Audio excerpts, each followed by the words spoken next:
All right, I think everybody is here, everybody is online. I wanted to welcome everybody. Thank you so much for coming early. I know Sunday morning might be not the most popular time to organize a meeting, but I'm super happy everybody is here. Super happy everybody is there online. Is there anybody online whose time is like very awkward right now? Like it's not middle of the night for anybody or anything like that, right? If anything maybe. Anybody from Europe on the meeting? We don't know. Okay. Okay. All right. Okay, great. Well, welcome everyone. I want to start with something really important. And that is the all-important concept of rejoicing in Buddhism. So there come time, like even if it's really hard year or when we are not feeling great or whatever, to look back and kind of be happy about what's happened in the last year. And I have to say that in preparation to this meeting, I almost cried of joy, I have to say, when I looked at our statistics and I saw that we had almost 1,000 teachings last year. So 924 teachings and meditations happening either in the center or online for you guys, and thanks to you guys, with you guys, in 2024. The teachers, yay! Thank you. And the teachers that you see here are only the teachers who actually were here, who came here physically to the center to teach. But there were over 32 teachers that taught or led meditations in the center this year, in 2024. So obviously on top of these that you can see here, Geshe Tashi Dondrub, who was here, Geshe Tenzin Zopa, Venerable Renee, Venerable Robina, Gandon, and of course our resident teacher, Geshe Sherab. 20 others, or more than 20 of others, were also teaching online from all over the world for the center. And that's amazing for us to have these connections with all those different teachers. And also it is support for the teacher because they are also using that opportunity to share their Dharma knowledge and also getting support from the center. So it's just really such a win-win and such an amazing thing to be happy about. And it is all happening because of you guys. Like if we didn't have members and people who want to join classes, guaranteed we wouldn't organize them. Like if I was standing here in an empty room talking to myself and there would be nobody online, that all would not be happening. So you guys, your support and your presence and being here brings the energy to the center. I mean, we always learn about emptiness and dependent arising and so on, and it's sometimes difficult to apply it, but if you think about dependent arising, how this center, how this building, how these teachings, how us here sitting here and us online come together to create this kind of island of Dharma in the West, which is very unusual. There are not so many Dharma centers. Many of them didn't survive COVID. Our center is far from not surviving. We are actually adding members and being very active, obviously, in so many different ways.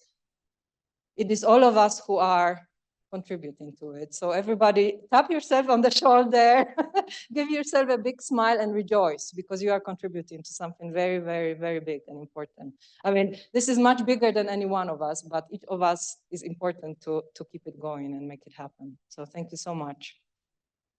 And one person that I do want to single out here is a person whose hands and brains touch every single one of these 900 plus teachings, and that is our Venerable Dondrub.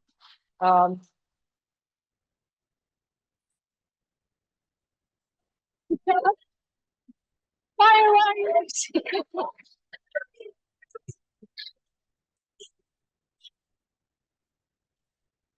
Thank you, Venerable. So for those who don't know him, Venerable Dondrub, he will introduce himself. He doesn't know it yet in a moment. But he's our spiritual program coordinator, and that means that he organizes our teachings. He's the one talking to every teacher who we are enlisting. He's the one organizing the teaching, coming up with the title, putting putting the descriptions together. The only thing he doesn't do anymore, he used to, is put the stuff on the website. Now we have 2 helpers, webmasters, who are doing it on the team. But without Venerable, none of it would be happening. So Venerable, please stay healthy, live long, and stay with us for as long as possible. Thank you. And in that spirit of rejoicing, I also want to let you guys know, because we don't often talk about it, is we actually do have a program where we every quarter request Kopan Monastery to tell us the best practices to do for long lives, happiness, harmony, health, prosperity, success of your projects. And I always add especially spiritual endeavors. And for our benefactors, members, volunteers, and all your friends and families. And those practices that are being recommended are then done at the Kopan Monastery for you guys. So if there's some like little jolt of positive energy coming mid-year or something like this, maybe that's the puja that was just done for you, I don't know. But that means that a lot of practices are also done on your behalf and on behalf of the center for your well-being. Some of them this year only were Chitta Manitara, Goncho Shikanso, I don't even know what that is, but that's what they recommended, that's what we requested. Recitation of Boom, Drorchok, and Menla Puja, and there will be before the year ends still done the Drorchok and Yumya Ding Dusum Puja. So hopefully you guys feel the difference before the year ends, because karma works in inconceivable ways. These are subtle causes. Maybe it's hard to understand for many of us how that all works, but it for sure works. So these things are done for you guys and on your behalf. And I just wanted to say thank you in any way I can, because without you, none of this would be happening. Thank you. Yeah. So why are we here? I had actually a slide with goals in the meeting, but I think I might have deleted it by mistake. So anyway, I'll just say it. We're here to rejoice because it's a year end and it's been a difficult but fantastic year in so many different ways. So we want to talk about it. We want to make sure that you guys know who the team is, who the board is. The board actually made the effort to come here from all over the United States today. So they're all here in the room, and I'm going to ask you guys to stand up. Unfortunately, introduce yourself in a moment so that people can see you also on the camera. But they wanted to make sure that we all know each other, that it's not some kind of, elusive thing in the sky, and we have some board, we don't know who that is or whatever. We're all people, and we're all doing our best to spread Dharma and Mahayana in the West, and you guys are part of it, and the board is part of it. So we're all one team. So they will tell you who they are in just a moment and where they are coming from. We wanted to give you a financial update so that you all know how the center is doing, what we are doing, what we are thinking. And there's also quite a lot of thought that we put into strategy and kind of where we want to develop. I will say that it hasn't yet transpired in a concrete way, but we wanted to give you an update and kind of tell you which directions we are thinking, and more will be coming on that in the next year. And Venerable Dondrub will give us a program update as well. And hopefully we'll be finished in about 45 minutes so that we have time to relax before the teaching at 10. Yeah. So here's our board. Hope it's big enough for you guys to see, but it doesn't matter because it's they're all here. So a real person is better than a picture. And I wanted for everybody to introduce the ones with fireworks, Dalglish and Mary. Those are the newest additions to our board.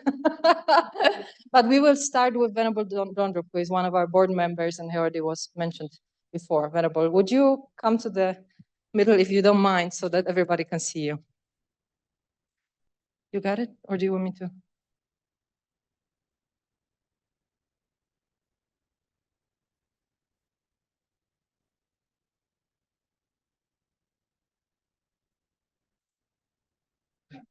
Venerable Stalin, of course.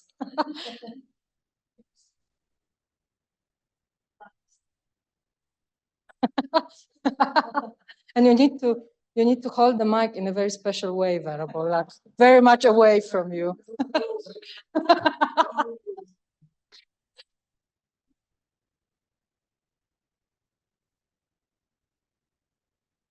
think I'll just take that.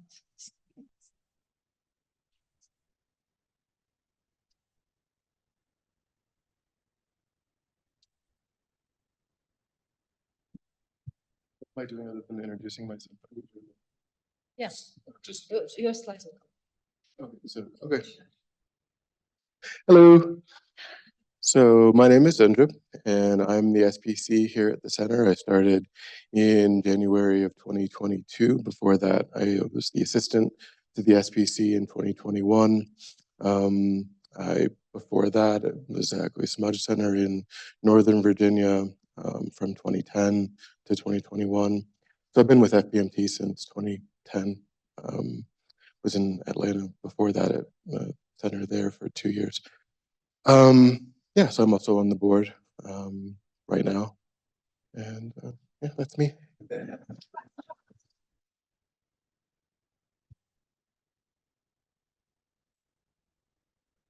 Does anybody have any questions for Venerable? Please do. Okay, so Mary is asking, Venerable, how do you keep going when you're doing so much for the center? Here's a very profound answer coming. I don't know. I mean, I'm definitely grateful to the center for helping me personally make my life even more meaningful, than it was, and to my teachers, Lama Zopa Rinpoche, Yume Khensa Rinpoche, who encouraged me to take the opportunity to come, to Charmaine, who hired me, yeah, it's definitely something that has given, for 10 years, 12 years, given meaning to my life, so.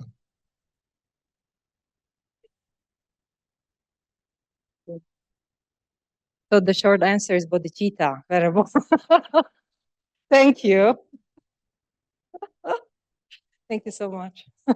I know, we need some teachings on it, Venerable. Thank you. Matt is our board chair, so if you could, if you don't mind, sorry for. Hi, my name is Matt Bunkowski. Nice to see everybody. I've been involved with the center for 6 years or so now. Been the board chair for the last couple of years. Used to live in Santa Fe, but Charmaine and I moved to Los Angeles area a couple of years ago to take care of her mom, who was quite ill. But I'm back here about once a month, every other month. So it's great to be back and to be at the center and see so much energy and positivity taking place, and such a robust program that Venerable has put together. And when I travel and meet people from other centers, they just rave about what we're doing, and it's all because of all of you and the support and being here. And if we don't request the teachings, the teachers don't come. So we need all of you to keep doing that. So thank you. Thanks, Matt. Any questions for Matt? Okay, he's not taking any questions, sorry. We are, thank you. Yes. Maybe you want to. Mike, so people can hear you. Online too. Hi everyone. We are so grateful to Matt for everything he has done. There's so much behind the scenes, especially throughout all of the transitions that the center has had from 2nd Street to here, to here, to here. I mean, your devotion, your financial support, your inspiration. We are just so indebted. Thank you so much, Matt.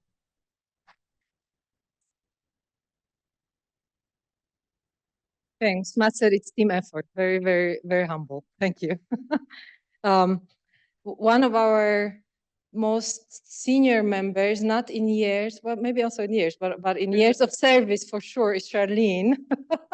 Charlene, would you like to come up for a moment? I'll help you. Yay!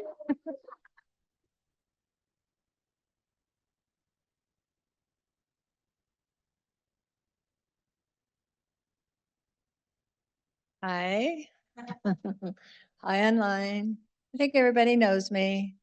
I've been with TNL since 2007 when we were on Alameda Street. And I've been on the board for eons. And I'm so happy that everybody comes, and I see most of you on a weekly basis. Yeah, online, yes. And how do I look?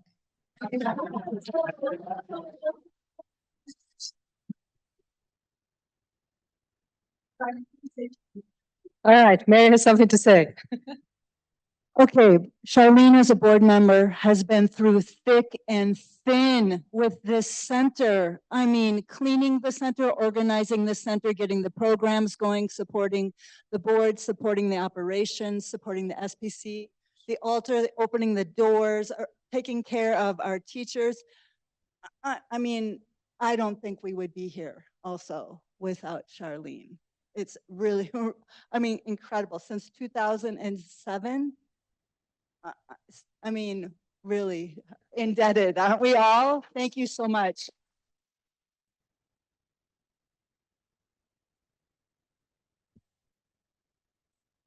Yes.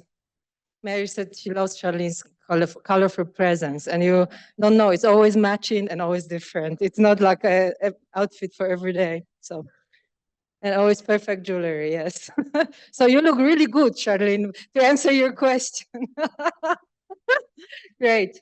So now the newer additions to the board, about 6 months ago or so, Dalglish Chew joined our board. Hi, Dalglish. Do you want to say hi? Yes. Sorry. Hey, I'm Dalglish, and apologies to, I think some of you may have heard me say this now once or twice. I'm Dalglish, I live in San Francisco, and before that, I grew up in Singapore. So that's my first time in Santa Fe, first time to TNL. Thank you so much for the very warm welcome, all of you.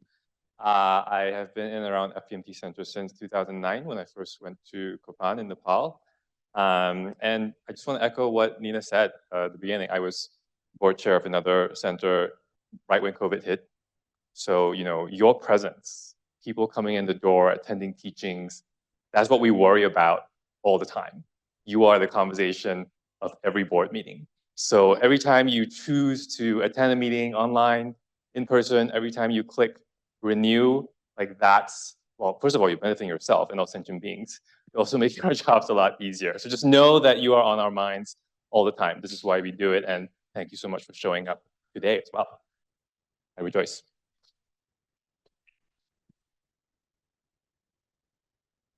Thanks for coming. Dalglish flew from San Francisco to come here and got here 2 in the morning on Friday and was here at 8 in the morning yesterday for a meeting. So thank you. Big thanks for your support for the center in so many different ways. Thank you. And the last but not least addition, about a month ago, Mary Colony joined our board. We're super happy to have you, Mary. Do you want to stand up for a moment?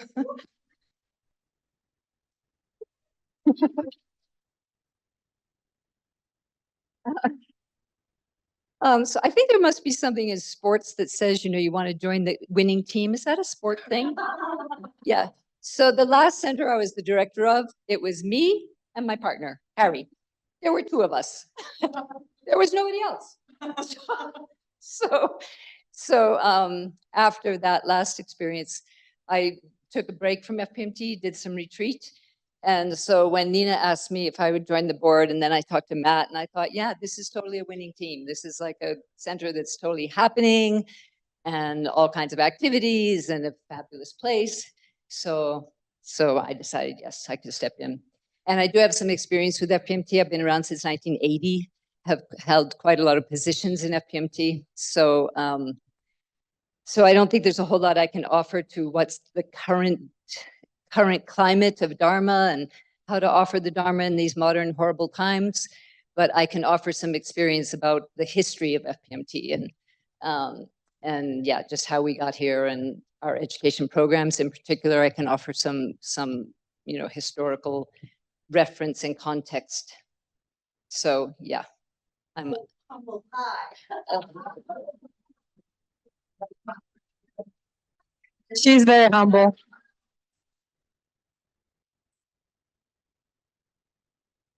I have to say it's an amazing blessing to have a true practitioner in our group. You know, we're always talking about it, like, we don't want to come across as a university. We are not a university. We are not here to pass on knowledge and lists and definitions.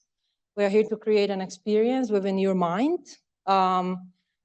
We cannot do it for you. Like everybody, you know, with the tools they are getting has to do it for themselves. But I think it really helps and is very inspirational to have people in our community who have actually embodied this. And Mary humbly didn't mention many years of solitary retreat she's done. One finished just last year, 3-year retreat. So if you guys ever have an inspiration to the retreat, have questions, she's the person to go. And not only will she be helping us with making sure that we know our roots and making sure that FPMT spirit and feeling is present throughout everything we do, and our founding lamas are felt by everybody, even those who never met them, but also make sure that whatever we do is rooted in practice and in anything else. So I think that that's really important. It's going to be important moving forward, and it's really, really good to have you here, Mary. So thank you.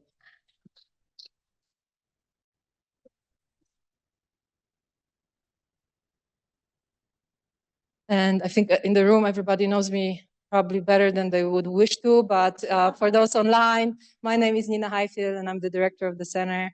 I've been here now for about 1.5 years. I live far away, so I'm also an online person in a way. I commute about 4 hours one way from Creston, Colorado. I come originally from Poland, if anybody is wondering about my accent and not daring to ask. I was born in Poland, lived there until I was about 20. Then I moved to the US for a few years after meeting my husband, who is actually here and will also introduce himself in a moment, not by virtue of being my husband, but being a FPMT Education Services Director.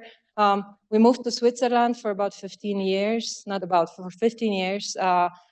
We founded a study group and a center there in Zurich, Switzerland, called Laxam. Maybe some of you joined some of the classes there. And then I moved here, became a director, and I'm happily living in the mountains now. So that's my story. Any questions? Thank you. Thank you. Thank you. Great. But so I will say, you know, being alone, a director like you, the experience you had, it's an awful one. And luckily not one that we have to have here in this center. Hold on, I need to go back to sharing.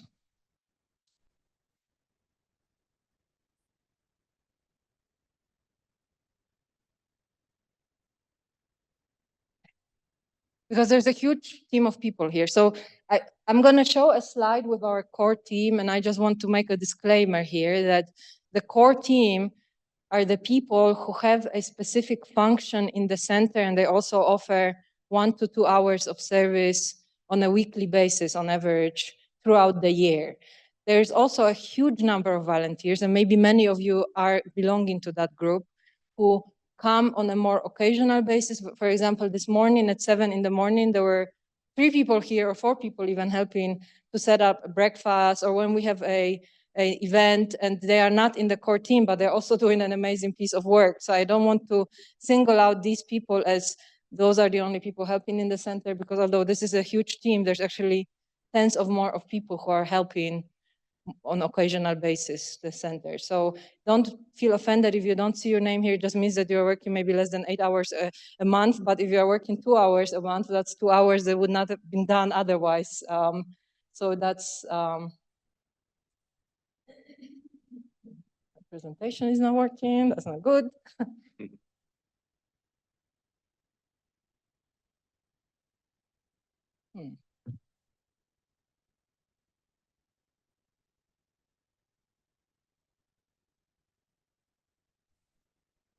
Okay, so I'm not going to go through everybody's names here because we don't have the time for it, but I just wanted to say that the core team currently consists of 19 people. These are the people who have functions in the center. They are organized in 4 teams. First of them is called operations, and that's kind of who keeps the lights on, literally changes light bulbs here when they break, changes the prayer flags, does the gardening around the property. And then also on the electronic side, there is Lauren who does all our systems work. So we have a system for accounting, for planning, for managing our volunteers, for planning teachings and so on. And that all has been set up by Lauren, who has done an amazing job. You guys all, probably those who live around Santa Fe, have seen Linton here, who does an incredible job maintaining. He keeps the center like it was his own house and makes sure everything is perfect. So that's just his domain. He's doing an amazing job. Then we have a small finance team to make sure that we all know what's going on financially, so we don't go broke, for example. And they're helping us to do that. So Cynthia is our finance manager. And going back to operations, we do have, so the gray positions here might be too small to see, so I'm gonna specifically speak to them. They're our open core team positions. If anybody has interest to train for them or to help with any of these tasks, let me know. One of them here on site in Santa Fe, so it's more for local people, it's the technical services manager. So it's somebody who makes sure that our computer systems are running, Wi-Fi is running, our audio video is running. It's not a huge job because everything is running at the moment, but if something breaks, then they would be speaking with companies to help us fix it and things like that. So everything technical in the center. Yes, Mark.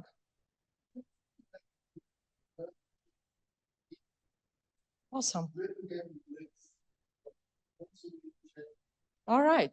Wonderful. Okay, this position is taken. Great. Thank you. Also, wonderful, Mark. Okay. Okay, that position is gone. Thank you very much, Mark. Great. Okay. Then I will leave cafe manager out for now because we don't really have a cafe. It has been a long-term plan about organizing something in the cafeteria, but now that we are planning the strategy, we kind of put it aside a little bit because we need to have a concept for the whole land, for the whole use of the space before we actually decide that we're opening a cafe. So we are for now just keeping it as it is, open. We do have an open position for fundraising manager.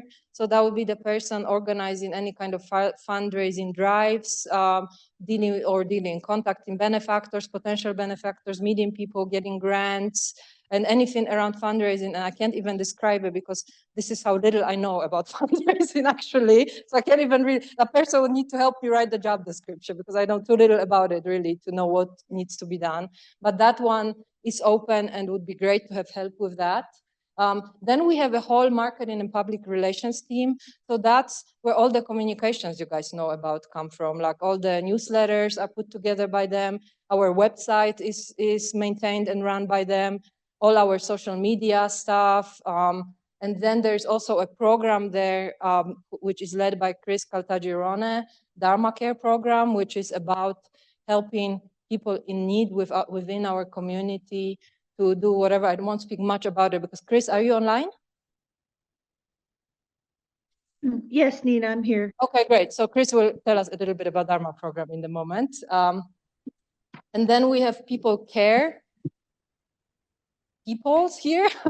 Nancy was here in the morning, but she left. She's our on-site people care person, and it's led by Samantha, who is actually online, and she will also speak a little bit about what her function is, because it's important. I'm not going to have everybody speak about every function, but those people who are important for you guys to know about as members, I wanted for them to actually speak a little bit about it. So why won't we do it now, since we are talking about marketing and public relations? Chris, would you like to talk a little bit about the Dharma Care program? Sure, I can give an overview. And I'm sorry I'm not on camera. I'm not camera ready. Oh, okay. I was just going to put you on camera, but you're not on camera, so no worries. Sorry. The Dharma Care was started in 2018 by Judith Bailey, a longtime TNL member at Geshe Shirab's request. He saw a lot of members who didn't have family and who had different needs, and he wanted us to be able to provide support for them and needing different types of assistance, spiritual, daily living, shopping, appointments, rides, etc. especially during times of illness and death. And the goal with the guidance from Geshe Shirab was to provide a support to members and then eventually to grow our support as we gained more volunteers to offer services to the community at large in Santa Fe and to other people outside of our Sangha. The desired activities based on what Geshe Shirab's guidance was is to focus on whatever things people need help with and communicating what we can offer, engaging with the teachings, socializing, spiritual help, those kind of things. So it's had a bit of a slow start because I have some other important obligations, including work. But we've done a couple activities. Coral hosted a fabulous potluck at her farm, and now I'm blanking on Day of the Deaf. the Day of the Dead. Yes, we had a Day of the Dead celebration, and I'm going to be coordinating some online meetings once a month to gather ideas from people and find out what interests them, so we can organize activities based on what people are interested in. Book clubs So, or Christina, wonderful. creative Thank you for activities. doing this. So needed. To contact you, what is your email address? dharmacare@, I think is it's that care@TNL. care@tnlsf.org. If you need Yeah. help with anything or you would like to offer help, it is a peer support system. Obviously, we don't have like a full-time nurse here or anything, but at least I think, there are times when we are able to help and there are times when we are in need of help. So if you're able to help somebody with shopping or, whatever it could be, let Christina know and she'll put you on the list. So if there's somebody in need, she will send out that information. And also there will be more meetings coming about discussing how to organize ourselves and stuff. It's kind Nina, of if I could yes. chip in here. Yes, Chris is being very modest. She has assembled a team that has rallied around the founder of this group, Judith Bailey. And I don't know how many of you know what Judith's situation is, but she was declining herself in health and her mental capacity. And so the Dharma group moved her into a facility in August, and where she is very happy. It's a memory care facility, and we have proceeded to prepare her house for sale and to sell it so that she would have funds available to continue for a number of years in that facility. And that service project, if you will, was started by Chris. I want to acknowledge Chris's role in that.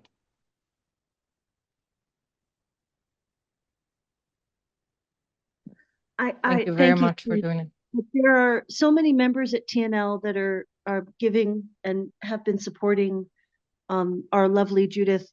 And I don't want to call them out because I'm not sure how they feel about that. But I just want to recognize that there's a whole host of people that have been supporting Judith to incredible lengths, and also other members of the Sangha as well.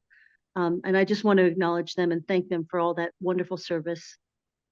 Thank you, Christina. And to me, just knowing that is a testament to the workings of karma, which are inconceivable, but somehow Judith, by creating this Dharma group here and helping so other many people along the years, is now in the position where even though she doesn't have family at all, I think, in the world, especially not in Santa Fe, she gets probably one of the most visited person in her facility right now because everybody knows her. She got so much care from Christina, from Stephen, and so many people in our community.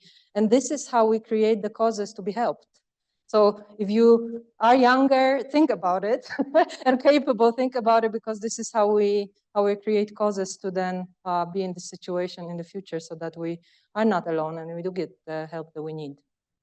So thanks so much for coordinating that, Christina, because it's without coordination, nothing would start or work. So wonderful, thank you. And I also wanted to let Samantha speak a little bit about people care, because Samantha is the first point of contact for our members. So I want for everybody to know her and for everybody to know who she is and what she does. So if Samantha, if you could say a few words about people care function, would be wonderful. Morning, everyone. It's great to see everyone online. And thank you so much, Shayla, for letting us see everyone in the Gompa too. As Nina said, I am a point of contact for the members. My role is, that is my role, is to be the point of contact for members. So I'm really passionate about connecting the community both online and in person. I do have Nancy on site in Santa Fe. I'm remote, I live in Canada. And what Nancy and my mission is to continue with the community, with the connection. So if you ever have suggestions of things that maybe you would like to see in the center or online for community building, please never hesitate to reach out to me. My email is peoplecare@tnlsf.org. I also host office hours to have meetings. I would love to get to know everyone a little bit better and just see what is it that you're loving about the center. Maybe what do you wish the center did or offered? And then I will always do my best to see if we can make that happen. And a small way that we're doing that in January, if you didn't see the newsletter, we do have a book club that's going to be starting. And so just any other community events or offerings that you might like to see, please let me know.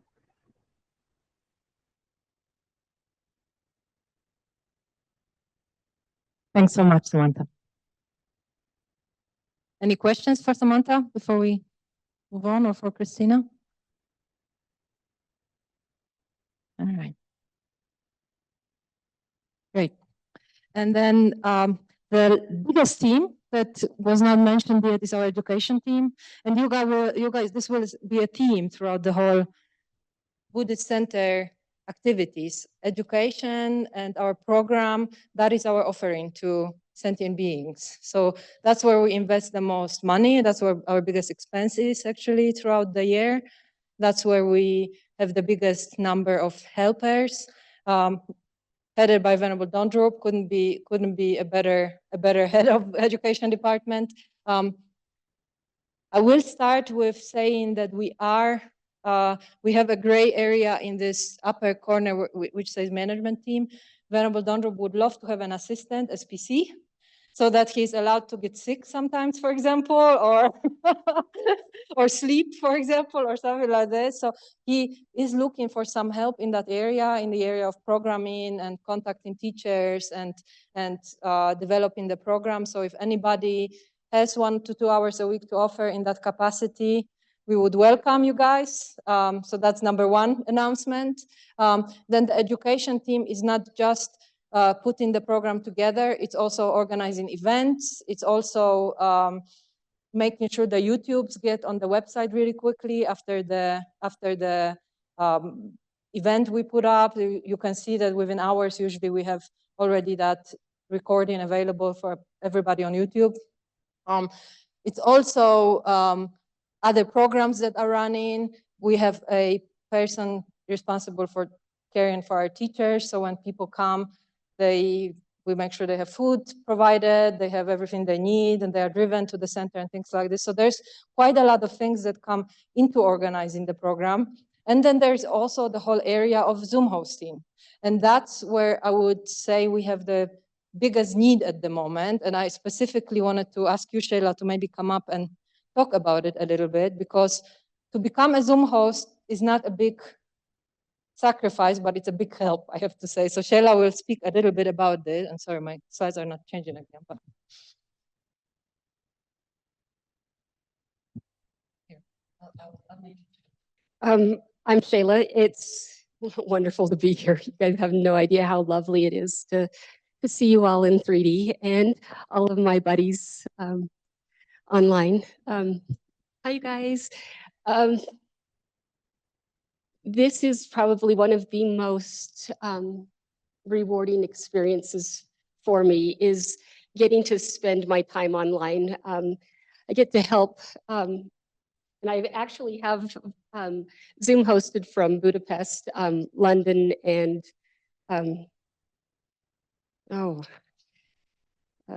Istanbul. So yeah, you can host anywhere in the world, and you can anytime you want, you sign up online. You sign up online. It's you decide your calendar. If you only can host on the fourth Thursday of the month, we would love to have you. That would be great to have you the fourth Thursday of the month. That would give my very, very few Zoom hosts a night off. I'll help you. I'll give you some training that is very, very simple. If you can log on to Zoom, you can pretty much host. We do have some teachers that are more difficult to host for, but then we also have hosts like Gendan, who's very simple. It doesn't require a whole lot of anything other than you just saying welcome. And that's the most important part about being a Zoom host, is that we create our own community. We have created our Zoom community that has just flourished, and it's so very, very inviting. And also for me, being a Zoom host, it forces me to attend classes. And it doesn't, I can't talk myself out of, oh, well, maybe I could, I don't know, polish the silver or something, something ridiculous instead of going to my Zoom classes. It forces me to attend. And so if you want to join us, be part of our amazing team and our family, and help create our community, give me a holler. And yes, we'd be grateful. Oh, host at tnlsf.org, or just hit me up in chat, please. Yes, ma'am. It's easy. I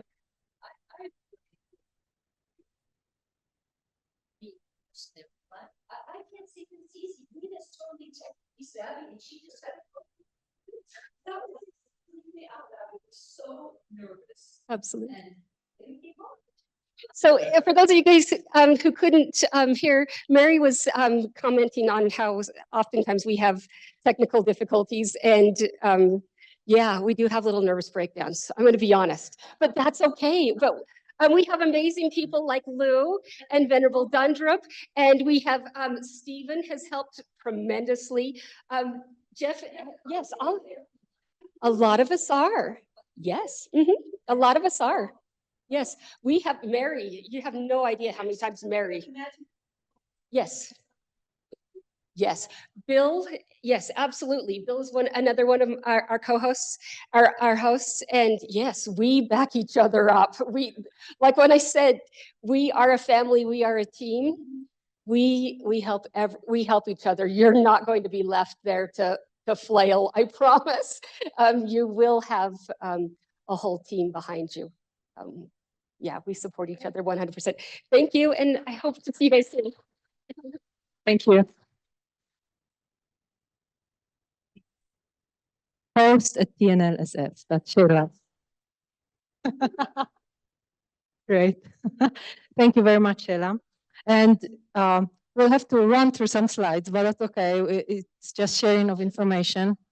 We'll probably extend by about 15 minutes if everybody could manage to plan a little bit extra time. If I can change slides, maybe you can help me. But before we start, I wanted to give 2 minutes to Jeff as well, because he's here also in the capacity of FPMT Education Services Director. We are an FPMT center, and a lot of people don't know a whole lot about FPMT and what it does and what education services do. We have a very direct line to education services because Jeff is my husband, but I wanted for everybody to know what they are doing, how they are supporting us, how we are supporting them. I think it is just a good opportunity to find out a little bit from the whole FPMT global world, because we are a big family, Sheila. We are a family, and it's a big one. It's worldwide. So why don't you say a few words, Jeff? Hello, everyone. So yeah, Nina became the director of TNL about 1.5 years ago, and then I was really happy about it. And a month later, I had this bad feeling in my stomach. And then Claire, she was the service center services director for FPMT International, and she was retiring. I said, "Oh, that's it. I want to apply for that job so I could be Nina's boss." And then the warm feeling came in my stomach, you know. But I didn't get the job.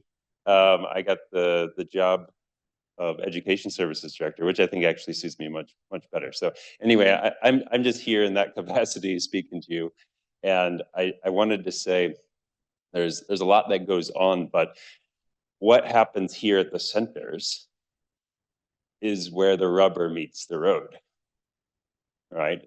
It's the members, it's the benefactors, it's all the students, you know, that I'm kind of working for in my capacity with the team to create these programs and the translations and everything. And we can do all that, but if you guys aren't out here using it, it's kind of, you know, a worthless effort in a sense. So this is where it happens. This is where you touch sentient beings. It's right here. So I wanted to thank everyone for your contribution and whatever you do here. Some of you just show up, and we need you to show up. And I was reflecting a bit on what Mary was my predecessor a few roles ago. So she built up a lot of what exists today. So my job's really easy, actually. I don't have to do much. But you said you started in 1980. I was born in 1980, so I guess your starting in the role or in the organization was the birthing of me in some respects. So anyway, I don't want to take this precious time, and I just wanted to say thank you on behalf of the international office. I know I'm speaking for all of them, even though they're not here. Venerable Roger, the board, etc. And Nina, want you to say something? What education services do? Ah. What do we do? Good. Okay. So education services at FPMT, we're responsible for a few different things. It's all of the program creation, curation. So all of our introductory, foundational, and in-depth programs, you know them, like Discovering Buddhism in a Nutshell, etc. So we create those materials and we offer them to the centers to deliver. We also offer them on the online learning center for those people that don't have access to centers. And then we have all of our translations, so everything that's being translated as a wish from Lama Zopa Rinpoche and some others, from Tibetan to English, and then from English it can go on to other languages as well. We're not responsible for the other languages. Other language groups are responsible, but This good. For the programs, yeah, as Jeff says, mainly the programs, it's usually like French, Italian, Spanish, kind of the main ones. But yeah, it's 13 for many of the practice materials, it's 13. So we have all that going on, and there's many. We have like a list of about almost 100 translation projects that are ongoing. I mean, it's a massive multi-lifetime project. And then we have all of our practice materials, which you're familiar with, prayer books and things like this. So creating those and trying to keep them up to date, which is a massive job. And then we have the foundation store, so the dissemination of all of those materials. So the foundation store is predominantly online. There are some physical things that are kind of print on demand that you'll find on the website. So you can get physical copies, and I think that's all we do, and then some more. So that's all. So, thank you. Thank you.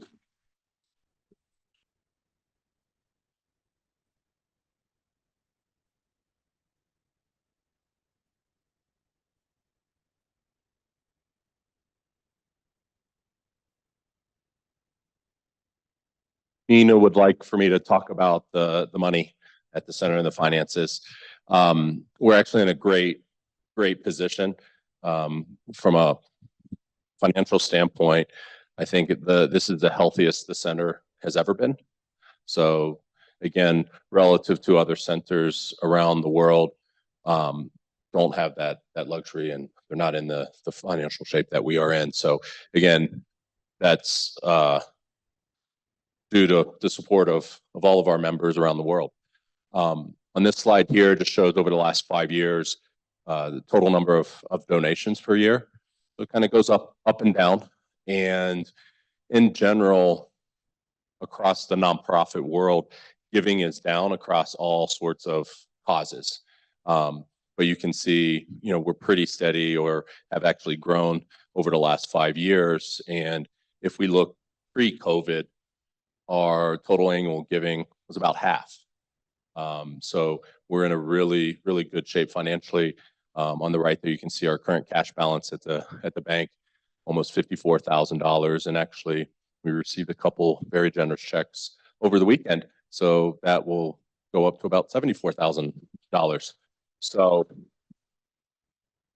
thank you to those folks who have supported us, whether it's small in a $5 amount or larger, like a $10,000 check we just recently received. All of it is very helpful and keeps the lights on, keeps us in business, so to speak, and allowing us to bring teachers here and to deliver the Dharma. There's a lot of expenses that just come out of the blue. We had a $4,500 stucco crack repair roof job that we had to do on the Geshe house last week or 2 weeks ago that, didn't have a plan for that, didn't expect it, but those things happen. $2,000 HVAC repair job, earlier in the year. So, there's things that come up beyond just, the day-to-day thing. So being able to have enough resources to be able to pay for those sort of things when they do come up out of the blue. Our annual budget is about $120,000, $130,000 a year. And that is in par with kind of where we had been even pre-COVID. But being able to have this home that we own, that we're paying into at a much reduced cost than what our rent was at 2nd Street 5 years ago, has allowed us to expand the programming, build our global membership, and continue to grow and thrive. So we do have debt, and debt in and of itself is not a bad thing. In my day job, I'm a finance guy. So, being able to use the resources we have to invest in ourselves, and that's what we've done by buying this place. Having this has helped us save money to be able to reinvest and grow programming. Having the Geshe house that we own and provide permanent housing for our resident teacher and all the visiting teachers that come, knowing we have a place for them to stay, having a fixed cost, knowing what that's going to be, has been very beneficial. And again, all of this is, the Geshe house is less, we pay $800 a month for the mortgage there. That's less than we were paying in rent for Geshe Sherab, and also then trying to find housing for visiting teachers. Run 30 Rabbit Road, the mortgage on that right now, it's a little less than $400 a month, which is unbelievable. When we were looking at 5 years ago, $2,700 a month in rent, or I think everybody would agree, a much less appealing facility. We were not planning on doing a renovation. We were just going to move in, and we could have, and the church, as it had previously, yeah, exactly. It was good enough, and it would have been just fine for us for our purposes. But COVID was a little bit of a blessing for us because it allowed us to do something we probably would have never been able to do, which was to renovate this and design a facility for our specific use and needs. And also to be able to borrow money at unbelievably low interest rate. The mortgage on the Rabbit Road, the property is 2%. The renovation loan is at 3.25%. The mortgage on the Geshe house is just a shy above 3%. If we were to try to do any one of these things now, it would be more than twice the expense, and not possible. The last line item, the EIDL, that was a loan during COVID from the Treasury Department, the SBA, the Economic Impact Disaster Loan. That actually kept us afloat. It was a $56,000 30-year loan. Again, interest rate 2.75%, ridiculously low. But that money allowed us to bridge that gap during 2020 to make sure that we stuck around. We were at a precipice and at a crossroads even in 2019, where we were in a lot of financial difficulty and we were having some tough decisions to make. But 5 years later, I think we're in a really good position, and we still owe on the various loan obligations about $950,000, but we have paid off a substantial amount over the last 5 years. So original purchase price of the Geshe house was about $389,000. I reckon it's probably worth about $500,000 now. That's appreciated in value. We owe a little less now. This is a little bit dated, but since the last payment, it's $139,000 on the mortgage on the Geshe house. The mortgage for the property is about $230,000. We bought the property for $625,000. The renovation loan was $635,000. We've already paid off over $100,000 over the last couple of years. We owe $534,000 roughly. And then the idle loan, that's a very 30-year loan, so not in any hurry to really necessarily to pay any of these off. But we would like to get them paid off. So that's roughly about $5,400 a month is going to just debt service.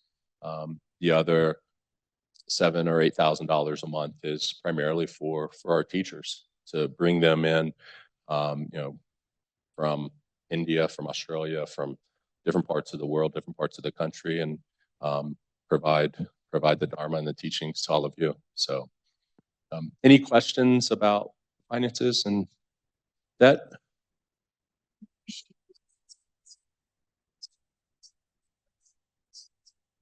Sure. Thanks, Mary. This last slide here is just breakdown by category of how people are directing their donations.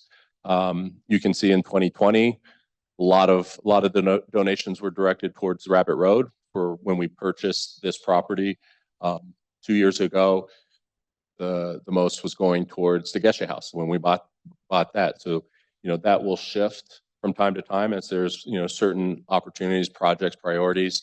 But you can see this year, membership has been the largest it has been in the last 5 years, with over $105,000 given towards membership so far this year. So again, we're in a very, very good financial position. Yes, Rachel. It's saying that the classes, it's only like 13% or something. But you were just saying how expensive that was per month. So Yeah, so when you log on to our giving portal through the website, there's options on where to direct dollars. So some people, instead of choosing to be a member, will maybe come just for a class. And so I think that's where people are giving. Sometimes we'll have visiting teachers that people from afar will just come for those classes and they give that. it's not that those expenses are related to the income. Okay, thank you. Yeah, this is purely just the income, the money coming into the center and how people are directing their dollars.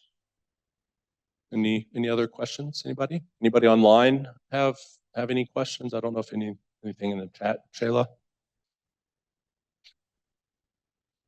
No? Okay. Oh yeah, so one last slide here, membership.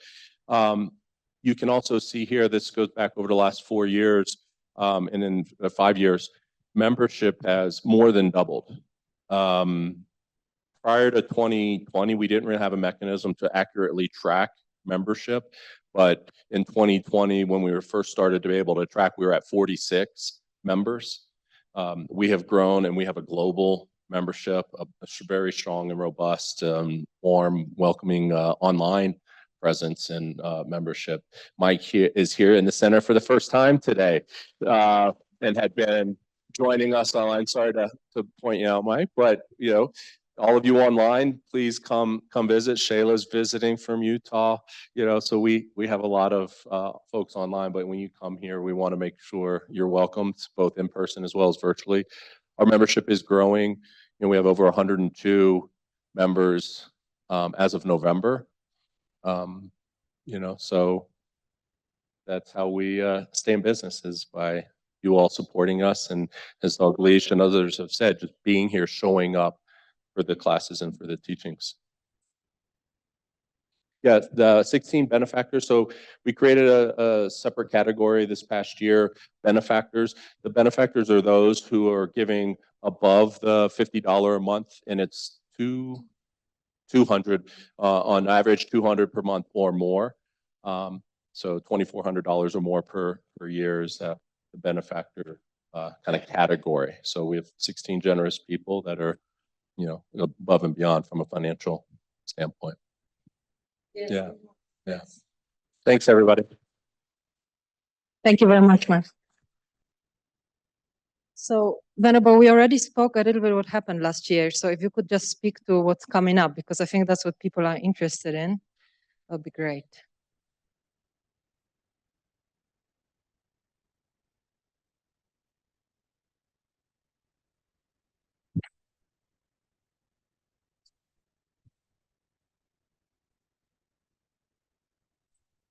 Hello again. So so this year we know that Geshe just left, a couple weeks ago for his 6 months abroad. We expect him back, last week of May to begin teaching again in June. Between now and then, we have Gendon currently in residence. He's teaching on Sundays. He's teaching on Wednesdays. He's finishing the basic program. We expect the main basic program, this 5-year period, to be ended in January. We've got Elaine coming next month for the month of January. She'll be teaching on Sunday. She'll be doing a 1-day retreat. And then also Gendon on Wednesdays will be continuing in January and February. We have a couple workshops. We've got a workshop on April 5th. We've got a workshop on March 22nd, a couple 1-day workshops. We announced recently that Tengyur Rinpoche, we had to cancel, unfortunately, his week of teachings. He is very much thinking of that as a postponement. So we are actively working on, when his health improves, having him back. We expect that to happen. We are looking forward to another Exploring Buddhism, which might be a new program for people that's going to start online in June with Geshe Losang. I spoke to him today. That still seems like it's going to happen. So that'll be on Thursdays in June for 2 years. So there's lots of things. And Geshe Dondrub is coming back for 3 months this year. He was here for 6 months. Last year, he'll be here for 3 months, March, April, and May. He'll be teaching Sundays and Wednesdays, doing a retreat, maybe doing a workshop. So he'll be here for those 3 months. And then Geshe Sherab comes back, again in June for his 6-month period. So mainly Elaine and Gendon and Geshe Dondrub between now and then, with a couple workshops and.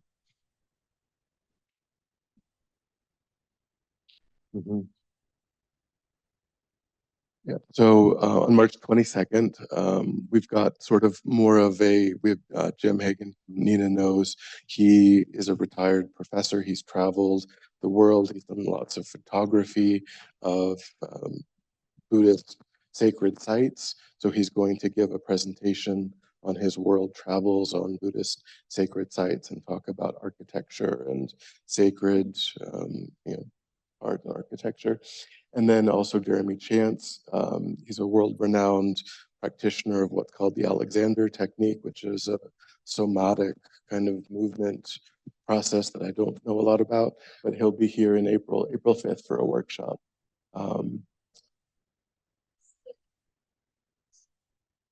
Yep.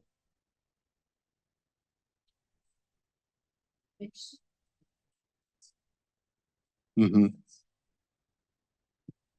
Yeah, Geshe he just recently finished his Geshe degree. Geshe Tenzin Losang. He's he'll be as I said, starting the 2-year program of Exploring Buddhism, which is kind of a bridge between discovering Buddhism and the basic program. It's a 2-year program, a little bit more in depth than Discovering Buddhism, a little bit less intense than the 5-year basic program. So that'll be on Thursday starting in June for probably 2 years with Geshe Losang, who, as Mary said, is an American. So he's from our, he understands the Western mind and presenting things for the Western mind, but he has the traditional degree, the Geshe degree. So.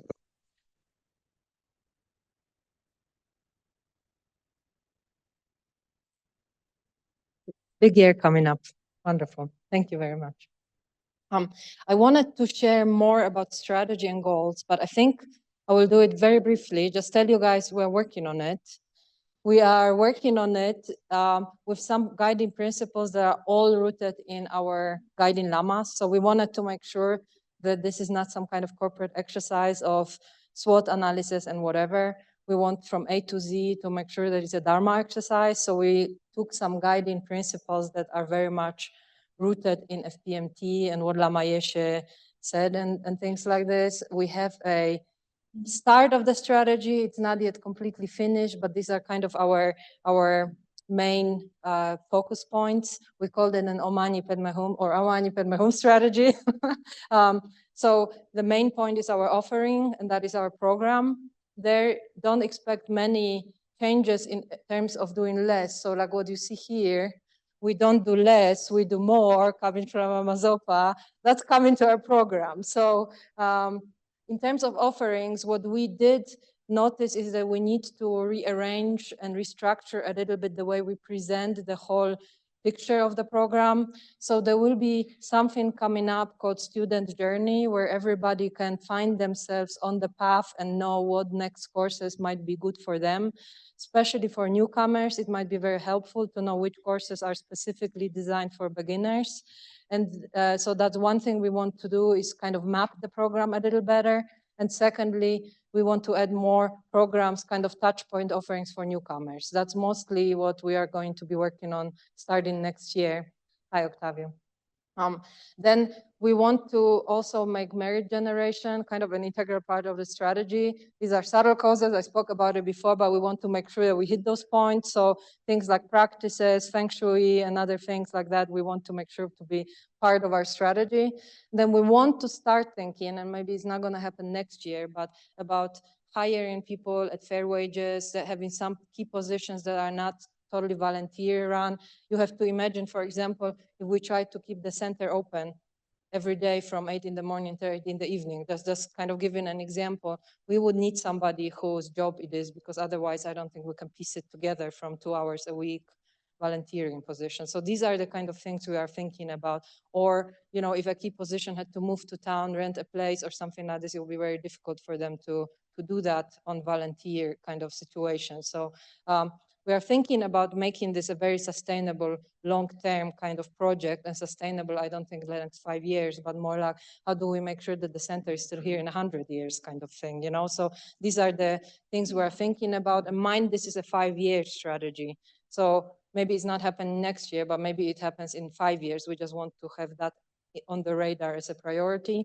And then we want to make sure that this home here, the center, is really in the center of everything we're doing, and we want to fill it up with people and activities every day. For now, we have this building, we have $1 million debt, but it only really is open twice a week for Dharma activities and then a few more times for Tai Chi. We want to be sure that there's other things going on here that bring people into the building, and we have stuff going on from 8 in the morning until 8 in the evening. And if it was up to me, then it'll also be through the night. So, but we don't really have a plan for that yet. We're thinking in many different directions. I mentioned the cafe. We're thinking maybe some housing here on the land, some kind of affordable housing, way to bring volunteers, organize retreat here. That's an idea. We don't even know yet about the permits and how to finance it all and things like this. Maybe some other business, maybe renting the facility. We really, really don't know yet. So it's just a work in progress, but the commitment to this space is definitely here, and the commitment to making it work for sentient beings even more than it does now is there, and we are just looking through different scenarios and trying to figure out what we really can do. So if anybody has ideas, let us know as well. And then before I get to what we want to, in concrete terms, do in 2025, I have one more bittersweet announcement to make, I have to say, about our resident teacher, Geshe Sherab. So I don't know if you guys, those who are friends with Geshe Sherab probably have heard for the last 10 years, Geshe La expressing a wish to do a long retreat. So for those who know that it's his wish, we'll rejoice that it's gonna happen soon. But it's of course a huge loss for us. Geshe La has been here since 2014 or 16, I think, or something like this, close to 10 years. And his plan, so it's not, so nothing to be afraid of. Geshe La is coming back as planned next year. He will do his normal teaching tenure next year. So 2025, we have Geshe La here, and we enjoy every minute with him. In 2026, for the whole year, Geshe La is going to do a world tour, because there are many centers who have requested for him to teach, and he has never been able to say yes to everybody. So he's got a long list of centers awaiting him, and he's looking forward to visit them around the world. And then hopefully, if all goes well, in 2027, Geshe La will enter a long-term retreat, probably 3 years, but he's not sure yet, might be longer. So it's wonderful. And we, of course, love him and rejoice for him with tears in our eyes, because he's been such a cornerstone and integral part of our community. But we are already looking and working and thinking about who our resident teacher could be for the time when Geshe lies in retreat, or maybe for longer, because he might be there till the end of his days. We don't know yet what his plans are. So we don't have a person picked yet, but it is our goal for 2025 that we find a new resident teacher for the center. So there will be a teacher here, not to worry. Mary?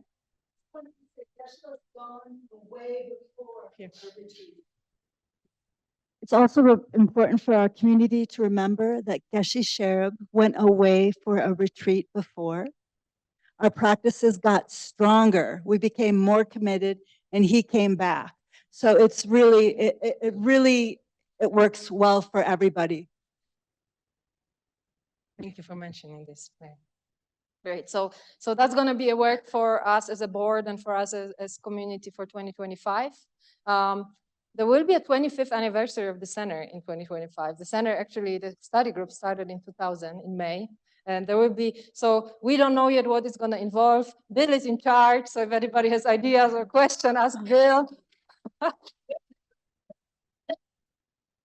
But all I can say is we plan for it to be a celebration. So it's not going to be a retreat day. There will be dancing, potentially music, food, and things like this involved. So just so you know.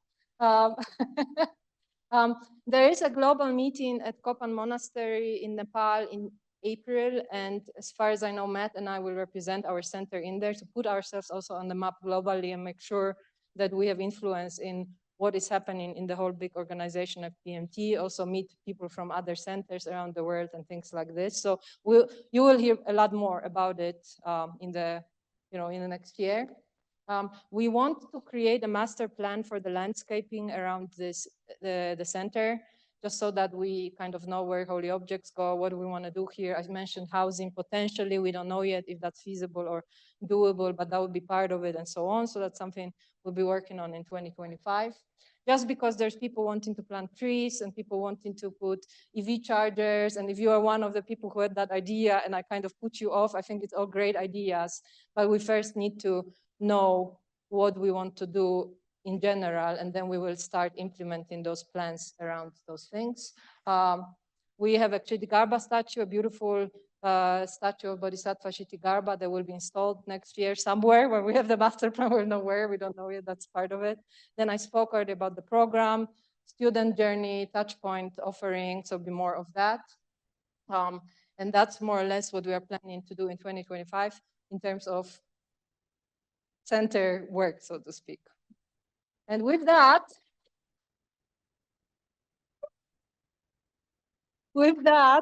I wanted to say holiday break is coming. Please make sure to take time with your loved one and for yourself. Please make sure to not get lost into the materialistic side of it, but try to make it a practice as well. Try to take some breaks in between, even if it's for 3 short breaths. And in the next upcoming newsletter, I think there will be an interview with Elaine Jackson. And I asked her that question, what should we do not to lose our mind in the next 4 weeks? And she said, make sure to take moments throughout the day to smell the roses. And I said, what does that mean? And she said, well, think about good things, like look around and even look at the snow that is maybe on a leaf. It might be really beautiful and you might not notice it if you don't pay attention. So throughout the day, many times a day, please do smell the roses. That's my wish for everybody. And thank you so much. Sorry for extending by so much. It's more information to share than I thought we had, but we have a few minutes to take a short break and the teaching will start in a few minutes. So thank you so much.